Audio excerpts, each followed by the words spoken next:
باپ گارڈن میں کھیل رہا تھا بچے کے ساتھ, ماں چلائی, او ساری گھاس خراب کر دی آپ نے, سب ساری گھاس خراب کر دی. باپ نے جواب دیا, we are here raising the kids not the grass. ہم بچے بڑے کرنے کے لیے آئے ہیں, گھاس بڑی کرنے کے لیے نہیں آئے. آپ گھر جا رہے ہوتے کہتے ہیں سارا کچھ الٹا پلٹا پڑا ہوگا, سارا گھر میں وہ مجھے صفائی کرنی پڑے گی, اور شکر کرو کوئی 2 پاؤں پہ چل کے ہاتھوں سے خراب کرنے والا ہے. ایسا کوئی پیدا نہیں ہو گیا کہ اس کی پیدائش کے ساتھ ہی ڈاکٹر نے کہا اس کی ریڑھ کی ہڈی پوری بنی نہیں ہے, اس کا دماغ چھوٹا ہے, یہ ساری زندگی لیٹا رہے گا, آسمان کو دیکھتا رہے گا, او میں گھر جاؤں گا تو مجھے برتن دھونے پڑیں گے. شکر کرو کوئی پلیٹ میں ڈال کے کھانے والا ٹیوب نہیں لگی ہوئی.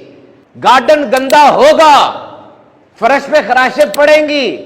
Good parenting is not that you have a spotless back seat in your car. اچھے ماں باپ یہ نہیں آپ کہہ سکتے کہ میری گاڑی کی پچھلی سیٹ بالکل صاف ہے. کیسے صاف ہوگی؟ بچہ ہے وہ, توڑ پاڑے گا, تمہاری دیواروں پہ ہاتھ کے نشان آئیں گے. وہ بچہ ہی ول ٹاک, وہ بولے گا, ہی ول ٹاک بیک, وہ آگے سے بول سکتا ہے. He will have his own opinion and dreams. تم چاہ رہے ڈاکٹر بنے, تم چاہ رہے انجینئر بنے, اس کے اپنے خواب ہیں. ایک مالی سے بچہ کے پوچھتا ہے, مالی بابا اتنے پیارے پھول کیسے اگا لیتے ہو؟